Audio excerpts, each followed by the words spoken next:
नमस्कार। ब्रेक के बाद खबरों में एक बार फिर से आपका स्वागत है। मैं हूं हिम्मत और खबरों की शुरुआत करते हैं राजधानी रांची से।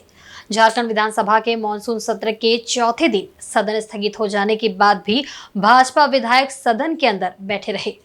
कुछ समय के बाद सदन के अंदर की लाइट भी काट दी गई। भाजपा विधायक राज्य में आंदोलनरत विभिन्न विभागों के कर्मियों एवं उजागर हुए घोटाले पर मुख्यमंत्री से सदन के अंदर जवाब देने की मांग पर अड़े थे। झारखंड विधानसभा के चौथे दिन बुधवार को सदन स्थगित हो जाने के बाद वरिष्ठ विधायक सरयू राय ने कहा कि भाजपा के विधायक सदन कक्ष में बैठे हुए हैं, ये उनका लोकतांत्रिक अधिकार है। भारतीय जनता पार्टी के विधायकों को अगर विरोध करना ही था तो वह शुरू से ही विरोध करते, पर अपने विधायकों का ध्यान आकर्षण होने के बाद ऐसा विरोध ये उचित नहीं है। झारखंड विधानसभा अध्यक्ष को उनकी बातों को सुनकर धरना खत्म कराना चाहिए। बिहार में जब जगन्नाथ मिश्रा जी की सरकार थी तो माननीय कर्पूरी ठाकुर जी के नेतृत्व में रात भर विधायक बिहार विधानसभा में बैठे थे, परंतु एक बड़ा मुद्दा को लेकर बैठे थे। आज भी भाजपा के जो विधायक इसके असेंबली के कक्ष में बैठे हुए हैं, ये उनका अधिकार है, लोकतांत्रिक अधिकार है, वाणी की स्वतंत्रता का अधिकार है, परंतु ये पक्षपातपूर्ण नहीं होना चाहिए। भारतीय जनता पार्टी के अनंत ओझा का प्रश्न था, 40 मिनट तक उस प्रश्न पर लोगों ने सदन चलने दिया। जैसे ही प्रश्न खत्म हुआ, हंगामा करके स्थगन हो गया। दोपहर के बाद हम सभी का महत्वपूर्ण ध्यानाकर्षण प्रस्ताव था। सारे ध्यानाकर्षण पर आज बहस हो जाती। रामचंद्र चंद्रवंशी जी ने पहले अपना ध्यानाकर्षण प्रस्ताव पढ़ा, उस पर बहस हुई, सभी ने भाग लिया और जैसे ही उनका ध्यानाकर्षण समाप्त हुआ वैसे ही फिर हंगामा हो गया और अब लोग बेल में बैठे हैं। तो आखिर ये सदन केवल भारतीय जनता पार्टी या किसी एक दल के विधायकों के लिए ही नहीं है। अगर आपको विरोध ही करना है तो शुरू से ही विरोध कर देते। ऐसा नहीं कि अपने दल के जो विधायक हैं उनका अनुचित प्रश्न हो जाए, ध्यानाकर्षण हो जाए और बाकी लोगों के अधिकारों का आप हनन कर दीजिए, ये सही नहीं है।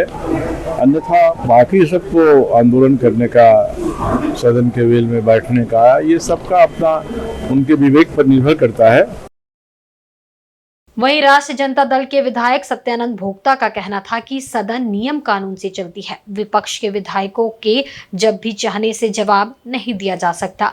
वहीं गिरिडीह विधायक ने इस विषय पर कहा कि प्रथम पाली में जब प्रश्न कल चल रहा था तब पूरा सदन खामोश था और सिर्फ अनंत ओझा के सवाल ही सदन में आए। द्वितीय पाली में जब ध्यान आकर्षण चल रहा था तब रामचंद्र वंशी बात कर रहे थे, उस समय सदन में किसी प्रकार का कोई हंगामा नहीं हुआ। जैसे ही सत्ता पक्ष के विधायकों का ध्यान आकर्षण आया तो भाजपा विधायकों ने सुनियोजित तरीके से एक बैनर को लेकर प्रदर्शन करने का काम किया। भाजपा के इन हथकंडों से हाउस प्रभावित नहीं होगा। नहीं है, सदन चलती है नियम और कानून से। जब जो चाहे कि जवाब चाहिए तो सदन से जवाब नहीं मिलेगा।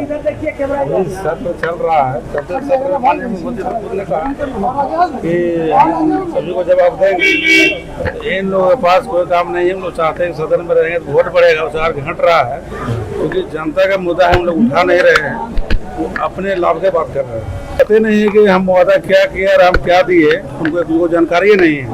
वो करेंगे 5,000 7,000 बेरोजगारी भत्ता, हम दे रहे हैं युवाओं को 12,000 और युवतियों को 18,000 रुपया। आप नेट से निकाल लीजिए कितना लोगों को मिला और कितना लोगों को मिल रहा है। विषय पर आपसे एक प्रश्न कहा था कि सदन को चलाने की जवाबदेही सत्ता और विपक्ष दोनों की है। लोकतंत्र की अवधारणा में सत्ता और विपक्ष लोकतंत्र की गाड़ी का दो पहिया है, लेकिन अगर एक पहिया बेमेल हो जाए तो गाड़ी को चलने में दिक्कत होगी। मैं स्पष्ट यह कहना चाहता हूं कि भारतीय जनता पार्टी के हमारे साथियों ने चाहे कटौती प्रस्ताव पर बहस हो, जो कल आपने देखा, अपने विषय में सदन में कोई भी हंगामा नहीं करते हैं, अपनी बातें सदन के माध्यम से रखने का प्रयास करते हैं। आज भी आपने देखा कि प्रथम पाली में जब प्रश्नकाल चल रहा था तो अनंत ओझा जी के सवाल पर पूरा सदन खामोश था और उनके विषय सदन में आए। द्वितीय पाली में जब ध्यानाकर्षण के विषय चल रहे थे तो आपने देखा कि रामचंद्र चंद्रवंशी जी जितने समय तक बात कर रहे थे सदन में किसी भी तरीके का हल्ला नहीं हुआ। जैसे ही हमारे सत्ता पक्ष के साथियों का ध्यानाकर्षण आया, भारतीय जनता पार्टी के लोगों ने एक सुनियोजित तरीके से एक बैनर को लेकर प्रदर्शन करने का प्रयास किया। ये लोकतंत्र की स्थापित परंपराओं के बिल्कुल विरुद्ध है। प्ले कार्ड तक चलने की बात आती है हमारे सदन में, अगर संसद की बात करें तो वहाँ तो तस्वीर दिखाने पर ओम बिरला जी माइक घुमा देते हैं। तो आज यह आरोप अगर लगा रहे हैं कि आसन पर पक्षपात का आरोप, सरकार सवालों का जवाब नहीं दे रही, ये आरोप, हर उस चीज़ का जवाब देने को हम लोग तैयार हैं। लेकिन कम से कम मैं आपके माध्यम से यह ज़रूर कहना चाहूँगा कि आपके द्वारा भी यह पूछा जाना चाहिए कि सत्ता पक्ष के विधायक के द्वारा जो आरोप लगाए गए हैं आप पर, कि आपने प्रथम पाली में अपने सवालों को होने दिया, द्वितीय पाली में रामचंद्र चंद्रवंशी जी के ध्यानाकर्षण को होने दिया, बजट पर जब अभिभाषण था तो कटौती प्रस्ताव आपने चलने दिया, भानु प्रताप के वक्तव्य को आपने चलने दिया, लेकिन जब सत्ता पक्ष की तरफ से जवाब की बारी आई तब वो हंगामा करके वॉकआउट कर गए या सदन को बाधित किया। यह किस परंपरा के तहत है? इधर झारखंड विधानसभा के मानसून सत्र के चौथे दिन भोजनावकाश के बाद सदन की कार्रवाई शुरू हुई। इसमें नेता प्रतिपक्ष अमर कुमार बावरी ने कहा कि मुख्यमंत्री हेमंत सोरेन को अनुबंध कर्मी समेत तमाम विषयों पर आज ही सदन में बोलना चाहिए। मुख्यमंत्री यदि सत्र के अंतिम दिन बोलकर चले जाएंगे तो अंतिम सत्र के कारण जनता को इन सभी विषयों पर जवाब नहीं मिल सकेगा, इसलिए मुख्यमंत्री इन मुद्दों पर आज ही बोले। उन्होंने साफ तौर पर कहा कि जब तक मुख्यमंत्री इन सभी विषयों पर जवाब नहीं देंगे तब तक भारतीय जनता पार्टी का कोई भी विधायक सदन से बाहर नहीं जाएगा। बुधवार को काफी देर तक विपक्ष के सभी विधायक सदन में मौजूद रहे, जबकि सदन की कार्यवाही गुरुवार सुबह 11 बजे तक के लिए स्थगित हो चुकी थी। इस बीच बीजेपी के विधायक सदन के अंदर एक पोस्टर लेकर आए जिसमें सरकार द्वारा किए गए वादों का जिक्र था। भाजपा विधायकों द्वारा सदन में पोस्टर लाने का सत्ता पक्ष के विधायकों ने विरोध किया। इस दौरान दोनों दलों के विधायकों ने सदन में जोरदार हंगामा किया।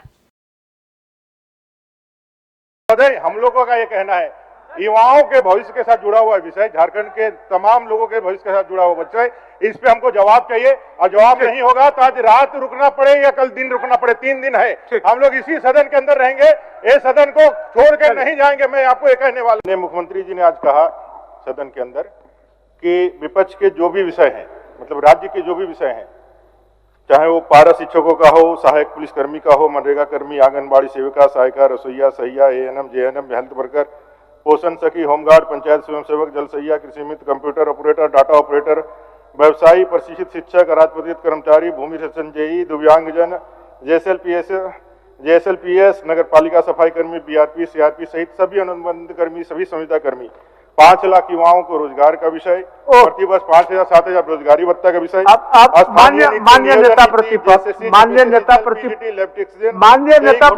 माननीय मुख्यमंत्री जी को सुना है तो विपक्ष को भी सुन लिया है महोदय। मैंने ये सारे जो विषय बताए, ये सारे विषय इस सरकार ने वायदे के साथ लाने का काम किया था। माननीय मुख्यमंत्री जी कह रहे हैं मैं बोलूंगा, ये 5वें जो अपना विधानसभा है उसका आखिरी सत्र है, आखिरी सत्र के आखिरी दिन में वो बोलेंगे और बोल करके चले जाएंगे तो जनता के जवाब का कोई प्रत्युत्तर देने का कोई कार्य संचालन नियमावली में कोई हमारे पास नहीं है। इसलिए हम लोगों ने तय किया है महोदय कि माननीय मुख्यमंत्री जी आज ही बोले, सीबीआई जांच कराए, और महोदय जब तक नहीं बोलेंगे तब तक हम लोग इस सदन को छोड़ के जाने वाले नहीं है। वहीं चक्रधरपुर रेल मंडल के हावड़ा मुंबई रेल मार्ग में मंगलवार को हुए रेल हादसे के 38 घंटे बाद भी ट्रेनों का परिचालन बहाल नहीं हो सका है। दुर्घटना के बाद से ही लगातार राहत व बचाव के साथ ही मरम्मती का काम जारी है। बुधवार को भी ये कार्य तेजी से चला। इस कार्य में हजारों की संख्या में कर्मचारी, मजदूर और रेल अधिकारी लगे रहे। मरम्मतीकरण कार्य का जायजा लेने पहुंचे दक्षिण पूर्व रेलवे के जीएम अनिल कुमार मिश्रा ने कहा कि बुधवार रात 8 बजे तक थर्ड लाइन पर ट्रेनों का परिचालन शुरू हो जाएगा।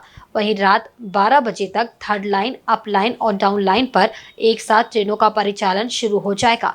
हावड़ा मुंबई मुख्य रेल मार्ग में रेल हादसा होने से हावड़ा से मुंबई के बीच ट्रेनों का परिचालन बुरी तरह से प्रभावित हुआ है।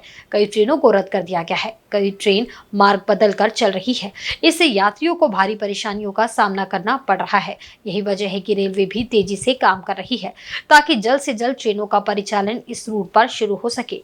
रेल जीएम ने यह भी बताया कि रेल हादसे में प्रभावित लोगों को मुआवजा भी दे दिया गया है। सर अभी तक काम का क्या प्रोग्रेस है और कब तक जैसे थर्ड रेल लाइन चालू होगी या और ये डिरेलमेंट के बाद काफ़ी इंफ्रिंजमेंट है।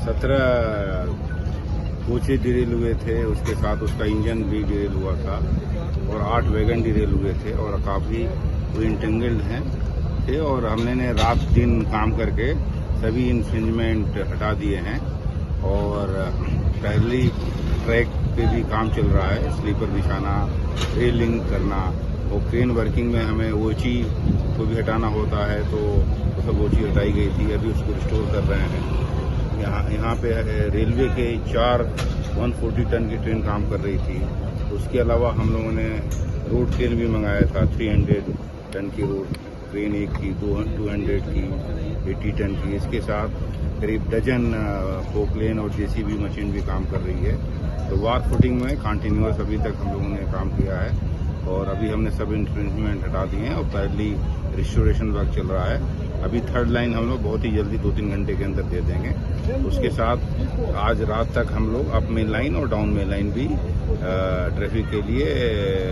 रिस्टोरेशन के लिए कोशिश कर रहे हैं कि रात तक हम 8 आवर्स तक उसको भी up and down main line को भी हम लोग रिस्टोर कर लें। वह जमशेदपुर पूर्वी के विधायक एवं पूर्व मंत्री सरयू राय के निर्देश पर उनके निजी सचिव सुधीर सिंह ने बुधवार को बिरसानगर मोहर्दा वाटर ट्रीटमेंट प्लांट का निरीक्षण किया। इसके साथ ही उन्होंने संबंधित पदाधिकारी से बातचीत की और पानी की समस्या को दूर करने का निर्देश दिया। मीडिया से बात करते हुए सुधीर सिंह ने बताया कि पिछले 2 दिनों से बारिश के कारण इंटकवेल में कचरा चला गया है, जिससे पानी की आपूर्ति ठप हो गई है। जहां क्षेत्र में प्रतिदिन 2 समय पानी दिया जाता था, वहीं पिछले 2 दिन से पानी दिया ही नहीं गया है। उन्होंने बताया कि विधायक सरयू राय पिछले 4.5 वर्षों से मोहर्दा जलापूर्ति योजना में जो कुछ त्रुटि है उसे दूर करने में लगे हैं। उन्हीं के दिशा निर्देश पर पानी के अंदर इंटकवेल में जाली लगाया गया है, जिसमें जेएनएसी एवं जिसको की मदद ली गई है। अभी भी कुछ त्रुटियां है जिसके कारण परेशानी हो रही है। पानी निर्बाध रूप से सप्लाई हो, इसके लिए वहां पर टाटा स्टील UISL की बिजली की व्यवस्था की गई है। साथ ही अभी और 7-8 किलोमीटर पानी का पाइप बिछाना बाकी है। जल्द ही पानी की व्यवस्था ठीक हो जाएगी, नहीं तो उचित कदम उठाया जाएगा। राज्य के निर्देश पर आज हम लोग आए हैं। हमारे साथ हमारे पूरे प्रतिनिधि हैं, माननीय विधायक जी के, बारीडी के, काशीनाथ प्रधान जी, अमर जी।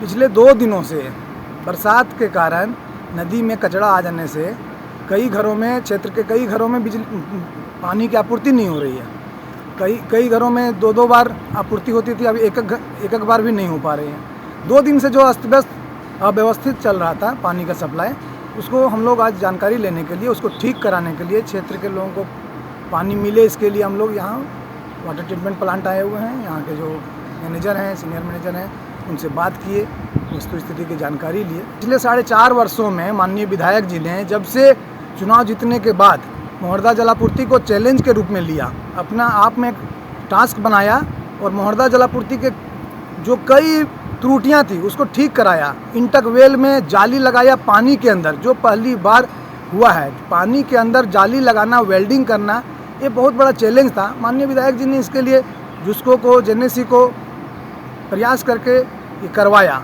पानी बढ़िया नियमित आपूर्ति हो, इसके लिए जुस्को बिजली से ये प्लांट चले, ये इसके लिए जुस्को बिजली से कनेक्शन करवाया इस प्लांट को। उसके बाद पानी 2 टाइम मिले, 1 टाइम नहीं 2 टाइम मिले, इसके लिए 2 टाइम शुरू करवाया। 4.5 साल से प्रयास करते करते फिर भी अभी कई त्रुटियां हैं, उस त्रुटियां को ठीक करना है। वहीं आदिवासी सेंगल अभियान के द्वारा राजधानी रांची के राजभवन के समक्ष 1 दिवसीय धरना दिया गया। इस धरना प्रदर्शन में आदिवासी सेंगल अभियान से जुड़े सदस्यगण उपस्थित थे। धरना दे रहे आदिवासी सेंगल अभियान के पदाधिकारी ने बताया कि अनुच्छेद 25 के तहत प्रकृति पूजक आदिवासी को सरना धर्म कोड दिया जाए। 8वीं अनुसूची में शामिल राष्ट्रीय मान्यता प्राप्त संथाली भाषा को अनुच्छेद 345 के तहत झारखंड में अविलंब प्रथम राजभाषा बनाया जाए। महामहिम राष्ट्रपति महोदय से ये मांग है कि आदिवासी समाज में भी संविधान कानून लागू करो और जनतांत्रिक तरीका से माझी, मनकी, मुंडा का चुनाव हो, ताकि ये जो स्वशासन व्यवस्था के नाम पर स्वशोषण व्यवस्था चल रहा है, ये सब समाप्त करें। और दूसरी मांग हमारा है, हम भारत के लगभग 15 करोड़ आदिवासी जो ना हिंदू है, ना मुसलमान है, ना जैन है, ना बुद्ध है, ना ईसाई है, हम उन सब से भिन्न है। हम आदिवासी सरना धर्म को मानते हैं, प्राकृतिक पूजक है। आप जब जैन को 44 लाख आबादी वाले उन्हें आप धर्म का लाइसेंस दे सकते हैं, तो हम जब 15 करोड़ आदिवासियों को क्यों नहीं दे सकते हैं? यदि हमें भारत देश के संविधान के आर्टिकल 25 के हिसाब से हमें धार्मिक मान्यता नहीं दे सकते हैं, तो आप हिंदू, मुस्लिम, सिख, ईसाई, जैन, बुद्ध का भी धर्म कैंसिल कीजिए, ताकि हम भी मांग नहीं करेंगे। वहीं दूसरी ओर अनुसूचित जाति समन्वय समिति झारखंड प्रदेश की ओर से राजभवन के समक्ष महाधरना कार्यक्रम का आयोजन किया गया। इसमें अनुसूचित जाति समाज के 21 उपजाति के सभी लोग उपस्थित थे। महाधरना का आयोजन झारखंड सरकार द्वारा अनुसूचित जाति के आरक्षण एवं संविधान विरोधी कार्यनीति के विरोध में किया गया था।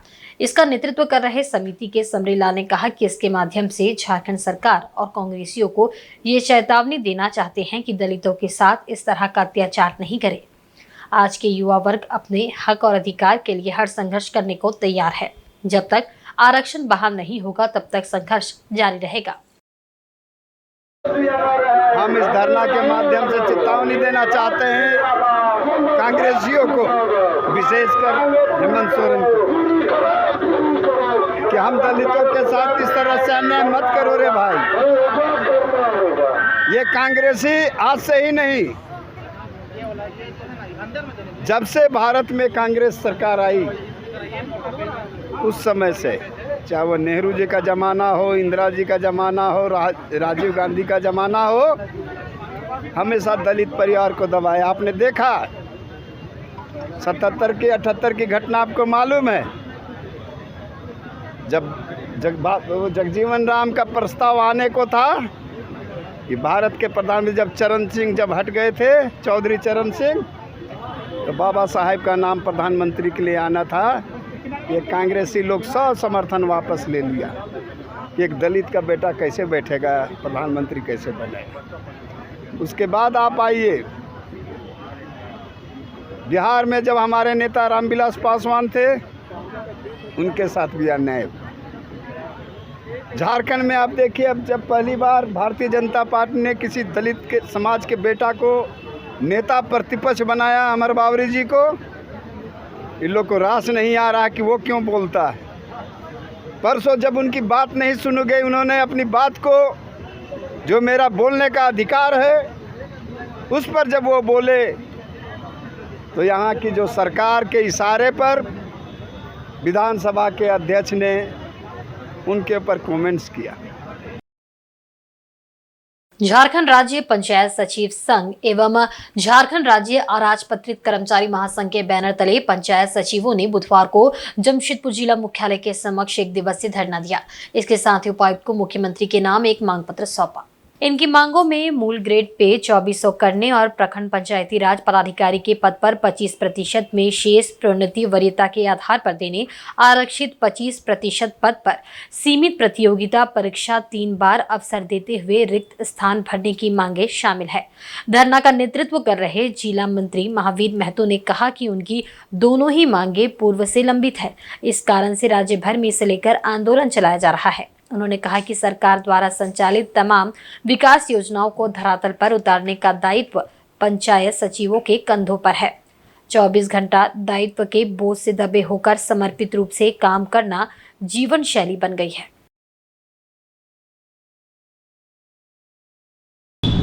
सरकार से प्रमुख मांगे हैं। हमारा जो ग्रेड पे है, सचिव को, पंचायत सचिव को 2000 ग्रेड पे मिल रहा है, जिसको हम लोग 2400 ग्रेड पे सरकार से हम लोग चाहते हैं, जो हमारा प्रमुख मांगे हैं। इस मांग हम लोग 2010 से लेके सरकार से हम लोग मांगे कर रहे हैं, जो कि 2012 का समझौता में ये मांग देने का समझौता हुआ था। 2019 में ये मांग देने का समझौता हुआ था, लेकिन हम लोग को प्राप्त नहीं हुआ है, और जिसके चलते आज फिर हम लोग प्रदर्शन कर रहे हैं। दूसरा मांग है हमारा पंचायत सचिव जो है, इनको प्रखंड पंचायत राज पदाधिकारी पर प्रोन्नति देने का है, और लगभग 2 साल पहले कुछ हमारा सचिव भाइयों को प्रोन्नति मिल भी चुका है, लेकिन उसके बाद से बंद है। जो हमारा दूसरा मांग है यही है, और ये मांग हमारा जब तक प्राप्ति नहीं होता है तब तक हम लोग आंदोलन को आगे बढ़ाते रहेंगे। आदित्यपुर नगर निगम क्षेत्र में प्रस्तावित पाइपलाइन जलापूर्ति योजना के तहत बनने वाले वाटर ट्रीटमेंट प्लांट को जल्द से जल्द पूर्ण करने की मांग सामाजिक संगठन जन कल्याण मोर्चा ने की है। मोर्चा के अध्यक्ष अधिवक्ता ओम प्रकाश ने नगर निगम व जिंदल एजेंसी से मार्च 2025 तक घरों में पानी की सप्लाई करने को कहा है। अधिवक्ता ओम प्रकाश ने बुधवार आदित्यपुर नगर निगम क्षेत्र में प्रस्तावित पाइपलाइन जलापूर्ति योजना के लिए सापड़ा में बन रहे 60 MLD वाटर ट्रीटमेंट प्लांट का निरीक्षण किया। जिंदल एजेंसी के द्वारा न्यूकॉन इंडिया प्राइवेट लिमिटेड कंपनी को आउटसोर्स में वाटर ट्रीटमेंट प्लांट निर्माण का काम सौंपा गया है। प्लांट को 12 महीने में तैयार करना है, जिसमें से 3 माह गुजर गए हैं। अब मात्र 9 महीने ही बचे हैं। एजेंसी द्वारा बताया गया कि जुलाई 2025 तक ट्रीटमेंट प्लांट को पूरा कर दिया जाएगा। इसके बाद जलापूर्ति शुरू हो सकेगी। इधर अधिवक्ता ओम प्रकाश ने बताया कि मामले को लेकर हाई कोर्ट में भी जनहित याचिका दायर की गई है, जिसकी सुनवाई बुधवार को हुई है। उन्होंने मांग की है कि मार्च 2025 तक योजना को पूरा किया जाए और पाइपलाइन से घरों में पानी दिया जाए, ताकि गर्मी में जल संकट से निजात मिल सके। पूर्वी सिंहभूम जिले के मुसाबने स्थित सूर्यबेड़ा में बनने वाली सड़क पर ठेकेदार द्वारा मिट्टी जमा कर छोड़ दिए जाने से ग्रामीणों को आवागमन में काफी परेशानी का सामना करना पड़ रहा है। बारिश के कारण पूरी सड़क कीचड़मय हो गई है, जिससे चलना मुश्किल हो गया है। मुसाबने स्थित कुइलीसुता में मुख्य सड़क के चौक से सूर्यबेड़ा तक प्रधानमंत्री ग्राम सड़क योजना के तहत सड़क का निर्माण किया जा रहा है। कागदोहा में ठेकेदार द्वारा पुल बनाया गया है। वहीं पुल के करीब मिट्टी जमा कर छोड़ दिया गया है, जिससे बारिश के कारण मिट्टी कीचड़ में तब्दील हो गई है। इससे ग्रामीणों को आवागमन में काफी दिक्कतों का सामना करना पड़ रहा है। कई बार तो ग्रामीण दुर्घटना का शिकार भी हो चुके हैं। ग्रामीणों ने ठेकेदार से मिट्टी को हटाने का अनुरोध किया, लेकिन अभी भी मिट्टी ज्यों की त्यों पड़ी हुई है। ग्रामीण चाहते हैं कि मिट्टी को पुलिया के आसपास से हटाया जाए, ताकि लोगों को आवागमन में सुविधा हो सके। और आज के बुलेटिन में बस इतना ही। कल फिर हाजिर होंगे कुछ नई खबरों के साथ। तब तक देखते रहिए इंसाइड झारखंड न्यूज। नमस्कार।